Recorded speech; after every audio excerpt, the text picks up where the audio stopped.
केंद्रीय कर्मचारियों के लिए बड़ी खबर है। कब आएगी 8वें वेतन आयोग की रिपोर्ट, जानते हैं सैलरी हाइक की पूरी टाइमलाइन क्या है और अभी तक इस मामले में क्या अपडेट है। नमस्कार, बहुत स्वागत है आपका। मैं हूं आपके साथ ऋतु सिंह और आप देख रहे हैं न्यूज 18 का डिजिटल प्लेटफॉर्म। 8वें वेतन आयोग को लेकर इस वक्त चर्चाएं तेज हो गई हैं। केंद्रीय कर्मचारी और पेंशनर्स की नजर इस वक्त फिटमेंट फैक्टर पर है, जो सैलरी और पेंशन में बढ़ोतरी तय करने में भूमिका निभाता है।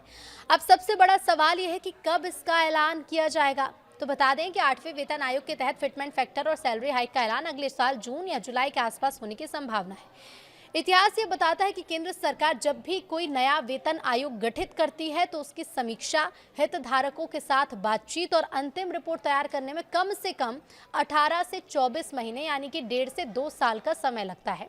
पीएम मोदी की अगुवाई वाली सरकार ने 8वें वेतन आयोग का गठन 3 नवंबर 2025 को किया। इसके बाद सरकार ने आयोग को अपनी रिपोर्ट सौंपने के लिए शुरुआती तौर पर 18 महीने का समय दिया। हालांकि हाल ही में विभिन्न विभाग और कर्मचारी यूनियन से सुझाव और ज्ञापन स्वीकार करने की अंतिम तिथि को बढ़ाकर 15 जून 2026 कर दिया गया। अब आयोग द्वारा सभी सुझावों का विश्लेषण करने के बाद शुरुआती 2027 तक अपनी अंतिम रिपोर्ट सरकार को सौंपे जाने की उम्मीद है। आयोग से रिपोर्ट मिलने के बाद वित्त मंत्रालय इसका मूल्यांकन करेगा। पुराने ट्रेंड्स को अगर देखें तो केंद्रीय कैबिनेट द्वारा फिटमेंट फैक्टर और नए सैलरी स्ट्रक्चर का आधिकारिक ऐलान जून या जुलाई 2027 में होने की संभावना है।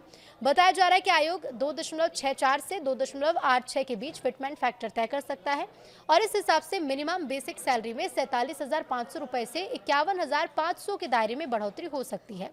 इससे कर्मचारियों की टेक होम सैलरी में सीधे तौर पर 15 से 25% तक की शुद्ध बढ़ोतरी दर्ज की जाएगी। एरियर को लेकर नियम क्या है वो भी जान लीजिए। तो कर्मचारियों के मन में अब ये भी सवाल आ सकता है कि अगर ऐलान 2027 में होगा तो 1 जनवरी 2026 से लेकर घोषणा की तारीख तक के समय का क्या होगा।